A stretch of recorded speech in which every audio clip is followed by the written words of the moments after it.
Hi friends, ಎಲ್ರಿಗೂ ನಮಸ್ಕಾರ. ಧರ್ಮಸ್ಥಳಕ್ಕೆ ಹೋಗ್ಬೇಕಂತ ಎಲ್ಲಾರು ರೆಡಿ ಆಗ್ತಾ ಇದೀವಿ ನೋಡಿ. ರೆಡಿ ಆಗ್ಬಿಟ್ಟು ಆಟೋದಲ್ಲಿ ರೈಲ್ವೆ ಸ್ಟೇಷನ್ಗೆ ಹೋಗ್ತಾ ಇದೀವಿ. ರೈಲ್ವೆ ಸ್ಟೇಷನ್ ಬಂದು ಅಲ್ಲಿ ಒಂದು ಸೆಲ್ಫಿ ತಗೊಂಡು ಪ್ಲಾಟ್ಫಾರ್ಮ್ಗೆ ಹೋಗ್ತಾ ಇದೀವಿ. ಟ್ರೈನ್ ಬಂತು ನೋಡಿ.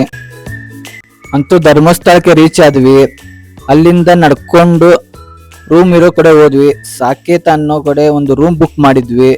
ರೂಮಿಗೆ ಬಂದು ಫ್ರೆಶ್ ಅಪ್ ಆಗಿ ಅಲ್ಲಿಂದ ಮುಡಿ ಕೊಡೋಣ ಅಂತ ಹೋಗ್ತಾ ಇದೀವಿ. ಮುಡಿ ಕೊಡಕ್ಕೆ ಒಂದು ಟೋಕನ್ ತಗೊಂಡ್ವಿ. ಮುಡಿ ಕೊಟ್ಟು ಅಲ್ಲಿಂದ ನೇತ್ರಾವತಿ ನದಿಗೆ ಬಂದು ಸ್ನಾನ ಮುಗಿಸ್ಕೊಂಡು ತಿರ್ಗಾ ಆಟೋದಲ್ಲಿ ರೂಮ್ ಕಡೆ ಹೋಗ್ತಾ ಇದೀವಿ. ರೆಡಿ ಆಗ್ಬಿಟ್ಟು ದರ್ಶನಕ್ಕೆ ಹೊರಟ್ವಿ. ಆ ಸುಡೋ ಬಿಸಿಲಲ್ಲಿ ಬರೆಗಾಲಲ್ಲಿ ಹೋಗಕ್ಕೆ ಆಗಲಿಲ್ಲ. ಪೆಂಡಾಲ್ ಕೆಳಗಡೆಯಿಂದ ಹೋಗ್ತಾ ಇದ್ದಾರೆ ನೋಡಿ. ದರ್ಶನಕ್ಕಂತ ಎಷ್ಟೊಂದು ಜನ ಇರಲಿಲ್ಲ. ತಿರುಪತಿಲಿ ಮಾಡೋ ತರ ಧರ್ಮಸ್ಥಳದಲ್ಲಿ ಒಂದು ರೂಮ್ ಮಾಡಿದ್ದಾರೆ.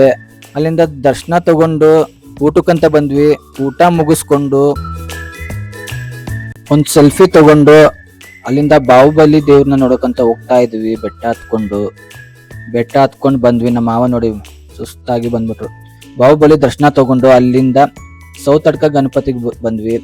ಅಲ್ಲಿ ಗಣಪತಿನ ದರ್ಶನ ತಗೊಂಡು ಇದೇ ಟೈಮಲ್ಲಿ ಚಿಲ್ಲರ್ ಮಂಜೂರಿಗೆ ಹೊಸದಾಗಿ ಮದುವೆ ಆಗಿತ್ತು. ಅವ್ರು ನವ ದಂಪತಿಗಳು ಬಂದಿದ್ರು. ಇಲ್ಲಿ ವಿಶೇಷ ಏನಪ್ಪಾ ಅಂತಂದ್ರೆ, ಗಣಪತಿ ದೇವರಿಗೆ ನೀವು ಏನೇ ಅರ್ಕೆ ಕಟ್ಕೊಂಡ್ರು 1 ಗಂಟೆ ಕಟ್ತೀನಿ ನಮ್ಮ ಇಷ್ಟ ತಗೊಂಡು ನೆರವೇರಿಸು ಅಂತಂದ್ರೆ ಅದು ನೆರವೇರಿಸ್ತಾನೆ. ನೀವೇನಾದ್ರೂ ಧರ್ಮಸ್ಥಳಕ್ಕೆ ಬಂದ್ರೆ ಸೌತಡ್ಕ ಗಣಪತಿನ ಒಂದ್ಸಲಿ ದರ್ಶನ ಮಾಡಿ.